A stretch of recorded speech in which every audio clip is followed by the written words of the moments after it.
Hey friends, it's your old pal Scott here, and I'm back from the dead.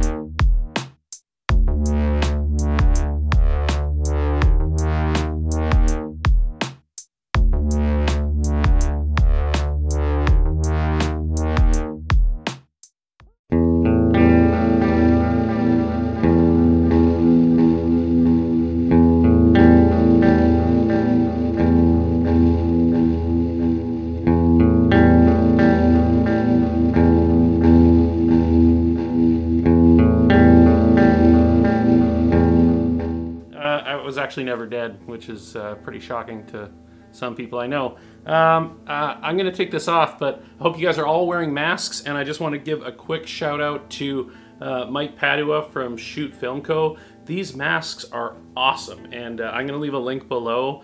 You guys should go get some. They're fantastic. I have a couple different ones. This one's like skeleton hands holding like old cameras, and it's great. It is my favorite mask. I've got quite a collection going, so you should get one. I want to talk to you guys quickly about my new favorite camera, and I go through phases where my favorite camera changes and it'll last for a few months and then I'll just be done with that camera.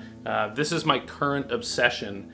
This is definitely not a new camera. This is a FujiFilm Finepix S2 Pro.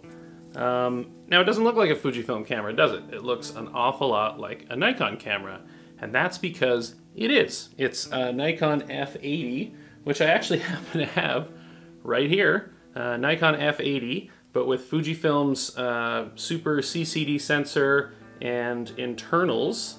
The grip is slightly different on the back, and they've added kind of their own back and bottom to the camera. It's quite a bit girthier or longer in the bottom.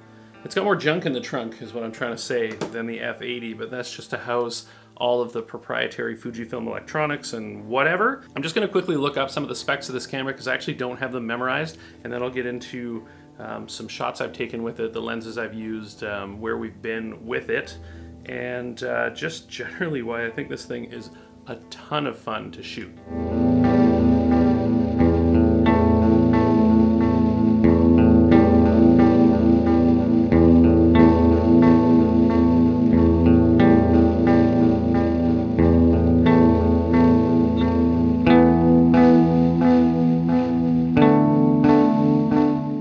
Okay, so this camera came out in 2002, so it's an 18-year-old camera as of today, which is August something 2020. It has a roughly APS-C sized super CCD sensor. So it's a CCD sensor, but the photo sites, is that what they're called? They're arranged diagonally instead of horizontally and vertically. So they're arranged that way instead of that way.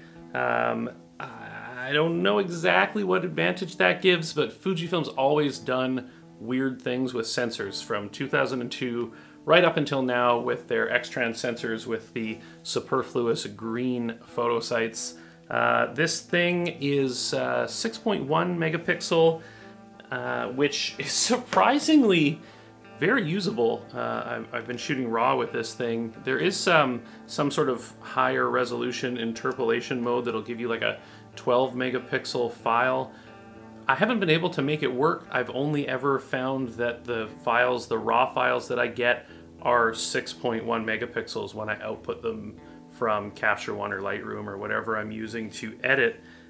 Maybe if you're shooting JPEGs, you can shoot in that higher resolution mode, but it's not really 12 megapixels. It's like when 720p HD TVs used to give you 1080i. It was just basically like a artificial signal boost. So yeah, the 6.1 megapixels it's fine. This thing's a bit of a fun camera to shoot with, and the resolution isn't really that huge of a deal to me. So it's got your basic mode dial on the top here. It's got a nice LCD display. Everything's exactly the same as the F80. The back controls are the same. It does have an LCD screen on the bottom and a nice little display here as well. Do I not? Yeah, there we go. So this gives you all of your relevant information. It's also replicated here on this top display. So it's got two displays, which is kind of interesting. Like shutter speed and aperture are on both, I believe. Oh, they're not. No, shutter speed and aperture are on the top. It gives you your battery level. And then on the back, it shows you your ISO, your frame count, and the date. And you can cycle through functions like your white balance, auto mode, RAW, JPEG, color profiles, all that kind of stuff. It's got an old school backlight that you probably can't really see. You can see the one on the back because it turns orange, but the one on the top is kind of like a, let's see if you can see it like that.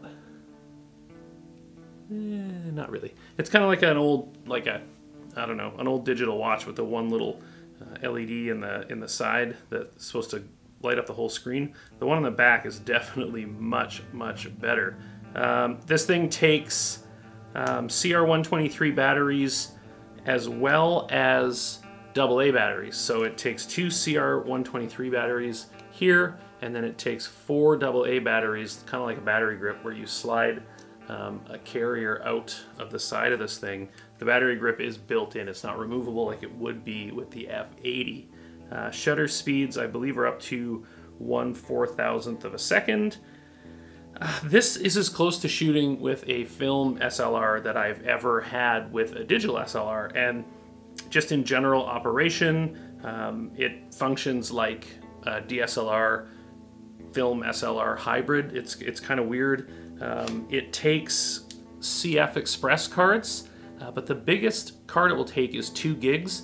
So your maximum number of frames you're going to get in the high resolution mode is about 104. It's 149 exactly, and that in digital terms is not very many. Like, I'm used to having thousands of frames available to me with, you know, a 16 or 32 gig card, or a 64 gig card is just like, for photos is ridiculous. When you start talking about video, you know, you need big stuff like that, but for photos, having that limitation on here of 150 frames, it sounds like a lot, especially when you come from a roll of 36 frames on a 35mm film SLR.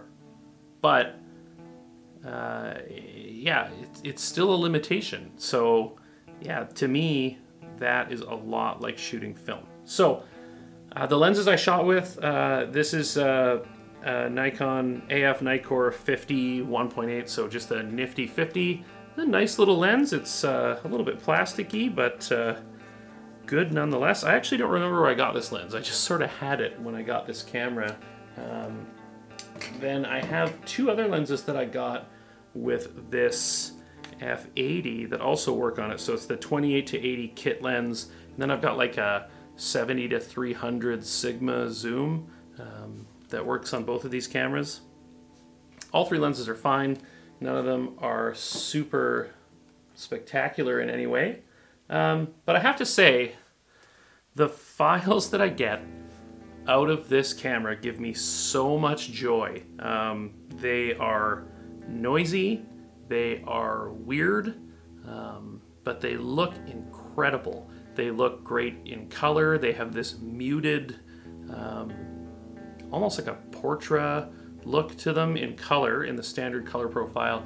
And when you convert them to black and white in a photo editor, if you're shooting RAW, man, they look so much like film. And I know that's kind of blasphemy, like, why don't you just shoot film?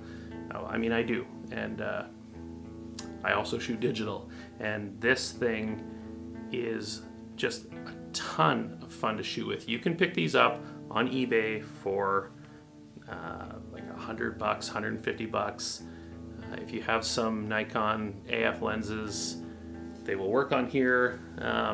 It's such a fun camera, and I'm probably going to try to find some of the newer versions of this camera, the S3, S4, S5.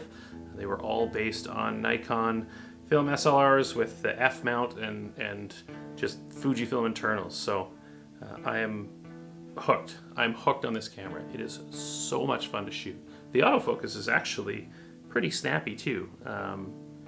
Going from it, I mean, if anybody shot with sort of the late film era autofocus film SLRs like the F80 or the F100 or any of the EOS cameras or some of the later Minolta stuff or Pentax stuff, the autofocus was actually quite quick and pretty accurate because it was a pretty basic system.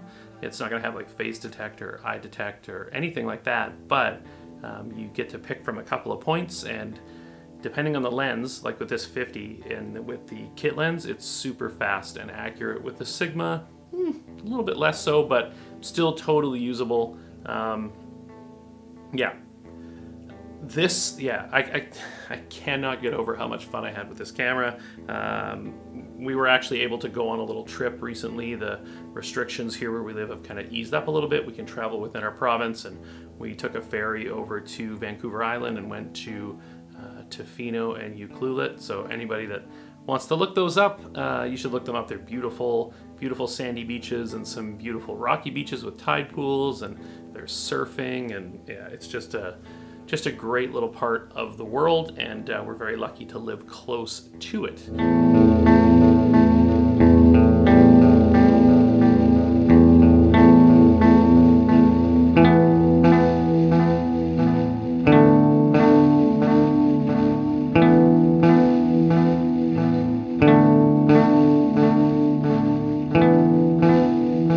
The thing is that I actually brought this camera and the F80 with me. It's really fun to bring a digital camera and a film camera that use the same lenses. I know a lot of Leica shooters love that, right? Like they'll bring like an M6 and an M9 or an M10 or something with them, and all of their Leica lenses are obviously going to work between those cameras. You could get you know, an F-mount Nikon SLR as well, but these Fujifilm ones are so cheap and they're just a ton of fun. This Super CCD sensor just gives such a unique look, similar to how the X-Trans sensor gives just a slightly Fujifilm look to all of the shots, and I love it.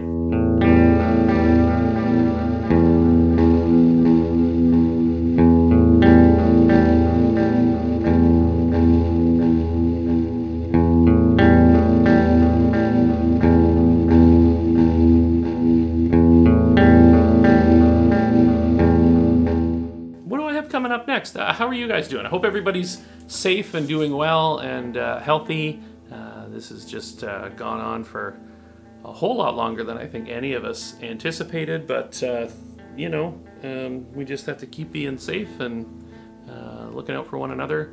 I'm actually headed up to the Sunshine Coast here in about a week and a half to do like a 2 or 3 day little photo trip, just by myself this time, but yeah, it's nice to have some things sort of back to normal, even though we're not really back to normal. But hopefully soon, and I hope you're doing well. I'll see you guys in the next one. Bye.